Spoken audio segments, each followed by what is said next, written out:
आज आप सुनने वाले हैं कोयल भलेश्वर की लिखी हुई प्यार या बलात्कार। कलमधारी मैं सिया घोष।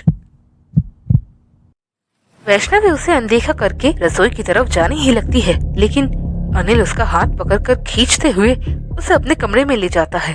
अब अनिल उसे कहता है, जो तूने किया है उसकी बहुत भारी कीमत चुकानी पड़ेगी तुझे।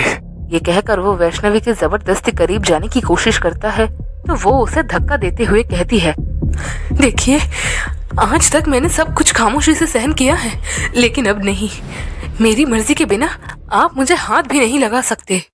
अनिल को अब और भी ज्यादा गुस्सा आता है। वो अब वैष्णवी का दुपट्टा उतार कर फेंक देता है और कहता है, जो मेरा मन होगा मैं वो करूँगा। तुझे मैं ब्याह कर इस घर में इसलिए नहीं लाया कि तुम मुझे नखरे दिखाया करे। जब मेरा मन होगा तुझे मेरे करीब आना होगा। ये कहकर वो वैष्णवी की तरफ बढ़ता है, लेकिन वैष्णवी एक बार फिर विरोध करती है। अब अनिल उसे बहुत मजबूती के साथ उठाकर बिस्तर पर पटक देता है और जानवरों की तरह उस पर टूट पड़ता है। लेकिन इस बार वैष्णवी भी इतनी जल्दी हार नहीं मानती है और अपना घुटना जोर से उसके पेट पर मारती है। लेकिन अनिल, जो वैश्य बन चुका था, उसे इन सभी बातों से कोई भी फर्क नहीं पड़ता है। वो अब वैष्णवी से बदला लेने के लिए उसके शरीर के हर हिस्से पर काटने लगता है, जिसकी वजह से वैष्णवी चीखने लगती है। अब अनिल पास ही पड़े उसके दुपट्टे से उसके दोनों हाथ पीछे की तरफ बांध देता है और मुंह में अपना रुमाल ठूस देता है, जिससे वो चीख ना पाए। अब अनिल उसे कहता है, तेरी पहली गलती है कि तूने उस लड़की को बाहर निकाल दिया, और दूसरी ये कि फिर खुद भी नहीं आई मेरे पास। अब इसकी सजा तो तुझे जरूर मिलेगी। ये कहकर वो वैष्णवी की गर्दन पर बुरी तरह दांतों से काटता है, इतनी बुरी तरह कि रुमाल ठूसने के बावजूद भी उसकी दबी हुई चीखों की आवाज आसानी से सुनाई दे रही है। इस तरह अपना बदला लेने के लिए अनिल कई बार उसे बुरी तरह काटता है, फिर उसका बलात्कार करता है। अब वो उसके मुंह से कपड़ा निकालते हुए कहता है, अब तो खुश है ना? जो उस लड़की के साथ करना था वो तेरे साथ कर लिया। वैष्णवी अब कुछ नहीं करती और खामोश रहती है। अनिल भी अब उसके साथ खेलकर आराम से सो जाता है। अब वैष्णवी बाहर जाती है और पूजा को फोन करती है। अब पूजा उसे लेने आ जाती है और सबसे पहले सरकारी अस्पताल ले जाकर उसका मेडिकल करवाती है। उसके बाद उसी समय वो लोग पुलिस स्टेशन चले जाते हैं। ऐसे वैष्णवी अपनी दर्द भरी कहानी सुनीता को सुनाती है। तब तक सुबह के 4 बज चुके हैं। उसकी बातें सुनकर सुनीता की आंखें भर आती है। वो अब उन तीनों के लिए चाय मंगवाती है। कुछ देर वहां पर सन्नाटा रहता है और सुनीता कुछ सोच में डूबी हुई है। तीनों अपनी चाय खत्म करते हैं और पूजा पूछती है, क्या हुआ मैडम, क्या सोच रही है? सुनीता कहती है, जो मैं आपको कहने जा रही हूँ उसे ध्यान से सुनिएगा और समझिएगा भी। देखिए, मैं आपको धोखे में नहीं रखना चाहती। मैं चाहती हूँ आपका केस मजबूत हो, लेकिन एक बात जो मैं आपको बताने जा रही हूँ वो ये है कि अगर आप अपने पति पर रेप का मुकदमा चलाती है तो आपका केस बहुत कमजोर हो जाएगा। पूजा और वैष्णवी ये बात सुनकर हैरान हो जाती है और पूजा कहती है, ये आप क्या कह रही है मैडम? जब रेप रोज हो रहा है तो उसे तो बताना भी पड़ेगा। अब सुनीता कहती है, ये लीजिए कार्ड, ये मिस मालती का नंबर है, जो आज तक बलात्कार का एक भी केस नहीं हारी है। मैं चाहती हूँ आप एक बार उनसे मिल ले। वो आपको अच्छे से बता पाएंगी कि क्या हमारे भारत में पति द्वारा किए गए बलात्कार को बलात्कार की श्रेणी में माना जाता भी है या नहीं। तब तक मैं भी आपके केस को मजबूत करने के लिए इसमें और भी धाराएं लगाकर चार्जशीट तैयार करती हूँ। जी ठीक है। ये कहकर पूजा वैष्णवी को लेकर अपने घर आ जाती है और दोनों ही थक कर सो जाते हैं। अब सुबह के 10 बजे दोनों नहाकर एडवोकेट मिस मालती से मिलने के लिए उनके ऑफिस पहुंच जाती है। सुनीता ने पहले ही उनसे बात की हुई थी, इसलिए ज्यादा मुश्किल नहीं होता।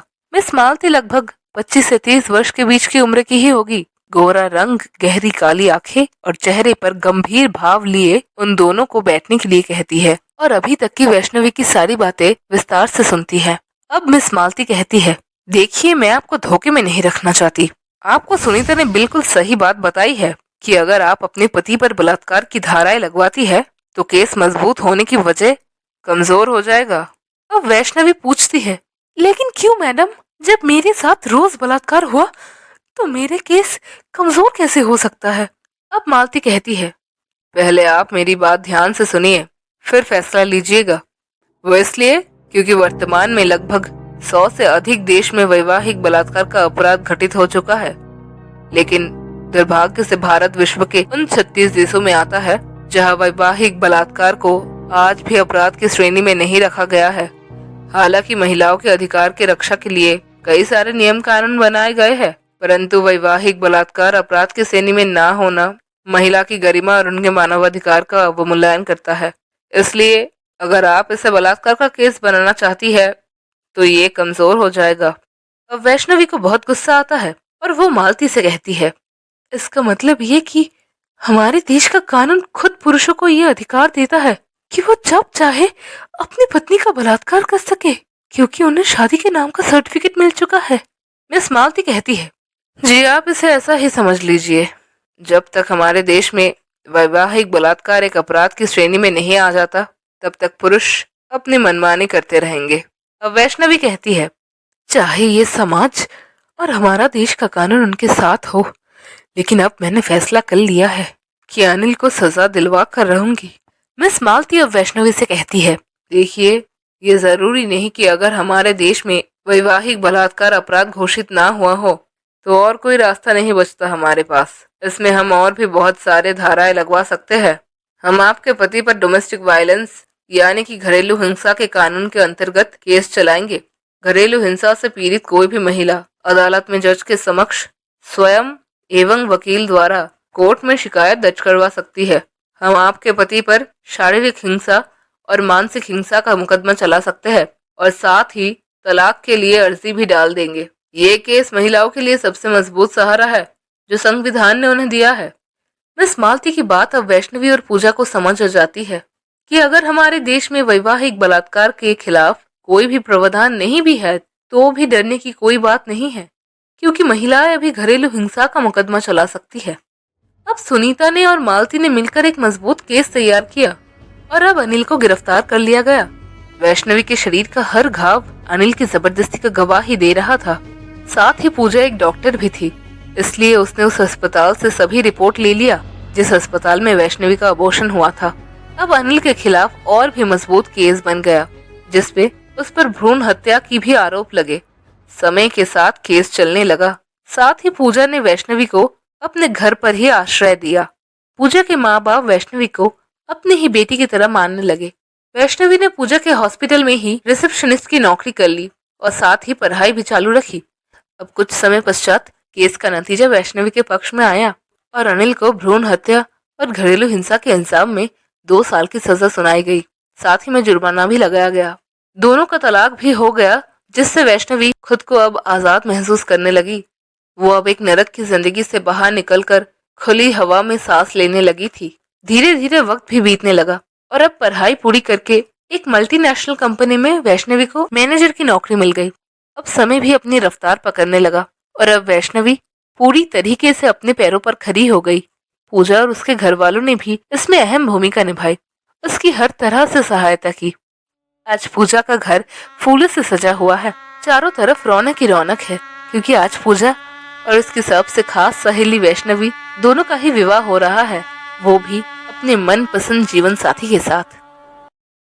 हमारी भारत की अधिकतर लड़कियां ये सोचकर अपनी जिंदगी बर्बाद कर लेती है कि अब तो शादी हो चुकी है, अब क्या ही हो सकता है, अब जो भी है पति ही है, अगर उन्होंने छोड़ दिया तो कौन संभालेगा, मायके वालों पर बोझ बन जाऊंगी, सभी लोग बुरी नजर से देखेंगे, समाज क्या कहेगा, बच्चा हो जाएगा तो अपने आप पति भी चाहने लगेगा, वक्त के साथ सब कुछ ठीक हो जाएगा, एक बेटा दे दो तो पति तो मुझे पलकों पे बिठा के रखेगा, जाएगा कहाँ बुढ़ापे पर तो मेरे पास ही आएगा ना। अरे भगवान के लिए इन सभी बातों से बाहर निकलिए। जिंदगी बहुत लंबी है और कीमती भी, और आपको किस्मत से मिली है, इसे यूं ही न जाया करे। उठिए और कोई चाहे या ना चाहे खुद के लिए लड़िए।